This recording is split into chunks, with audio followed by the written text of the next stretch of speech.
Simon was able to escape despite the cordon of soldiers surrounding the place.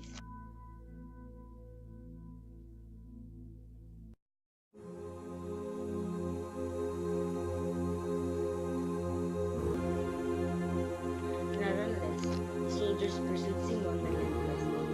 Mortally wounded, Simon with his treasure chest sought refuge in a home by the sea of Father Florentino, a retired Filipino priest. The Spanish authorities learned that Simon was hiding in the house of Father Florentino. Lieutenant Perez of Guardia Civil sent a word that he would be coming to arrest Simon. Upon learning that he would be arrested by the Guardia Civil, Simon took poison before Father Florentino could stop him. Before he died, however, Simon divulged his secret to the kind-hearted priest. As Simon dies, Father Florentino murmurs, "Where are the youths who are to consecrate their body years, their idealism and enthusiasm to the good of their country? Where are they who are to pour out their blood generously to wash away so much shame?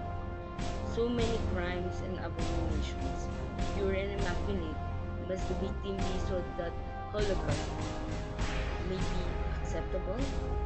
Where are you, O you, who are to embody in yourselves the vigor life, which has been drained from our veins, the purity of ideas, which has been stained in our minds, the fire of enthusiasm, which has been quenched in our hearts? We await you, O you. Come, for we await."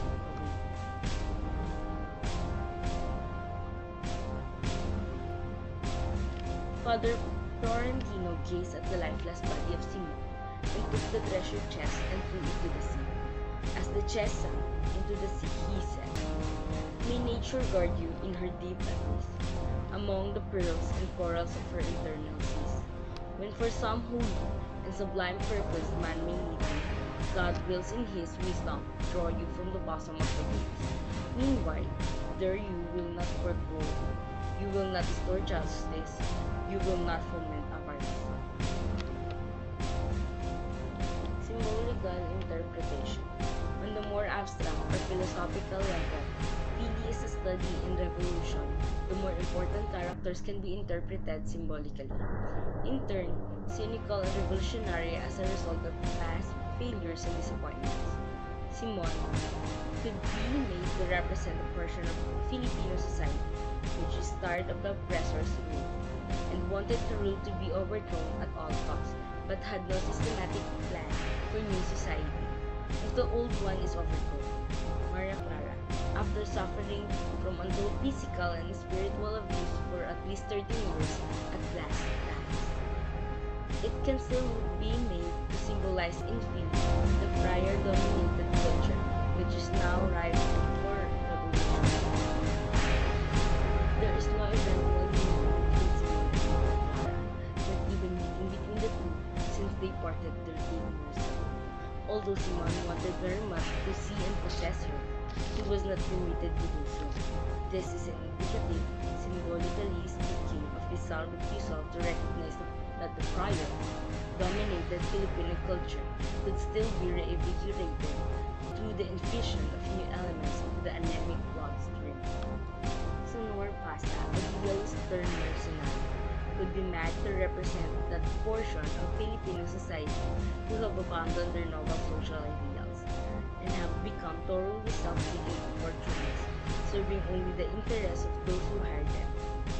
Isagani, young student who is inspired by high ideals for his country, but at critical moment apparently and unwittingly forgets those ideals for selfish reasons, could be made to symbolize the untested and unreliable idealism of a segment of the educated Filipino youths of time. Paulita Gomez, the helpless object of Isagani's affection, a girl who is freer from the fetters of convention than Maria Clara, can be made to represent that portion of Filipino womanhood, still half-breed like Maria Clara, which is relatively enlightened, but which is itself almost thoroughly bereft of love of country and of desire for the social good. Basilio, The medical student who, despite the extreme sufferings undergone by his family as a result of clerical perfidy and cruelty, refuses to entertain any revolution, though even in the face of rampant social injustices, could be made to symbolize that segment of the educated Filipino society which has been so brutalized that it has become insensible to the social welfare.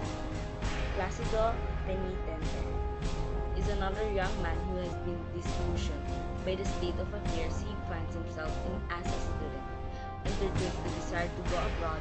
When shown by Simon some signs of possible uprising, he becomes so frightened that he could not make up his mind whether to join or not to join.